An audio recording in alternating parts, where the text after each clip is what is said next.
For Lorcan and Jeannie Otway, running Theater 80 St. Mark's in the East Village has not just provided their livelihood, but also their home. They lived in an apartment above the theater until they were evicted on April 5th. It's the little things that you suddenly realize you can't do that really strike home. And the idea that every day you wonder where your next meal is going to come from. The Otways were locked out of the two-building complex near 2nd Avenue, which houses an off-Broadway theater founded by Lorcan Otway's father 58 years ago, a tavern, and the Museum of the American Gangster. The businesses were devastated by COVID shutdowns, and a pre-pandemic mortgage the Otways took out went into default, leaving them more than $12 million in the hole.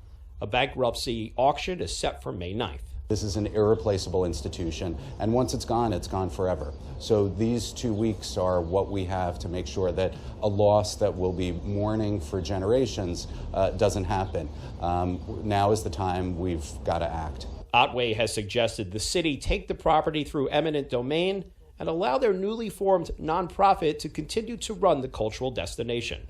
Having the city help us to create the not-for-profit, but then casting us loose in the last 10 days or so that we can actually save the place is at the end of the day, it's meaningless. We need decisive action from the city to save this building and this institution. Currently, the Otways are staying in a room provided by a neighborhood priest who's an old friend.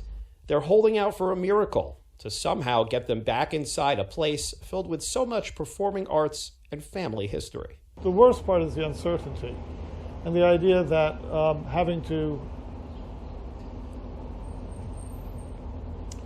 ask for help from friends is extraordinarily difficult when you've always been the one extending help to others. For now, the Otways are forced to walk away from Theater 80 when they would much rather be walking in to stage a play or simply be home again.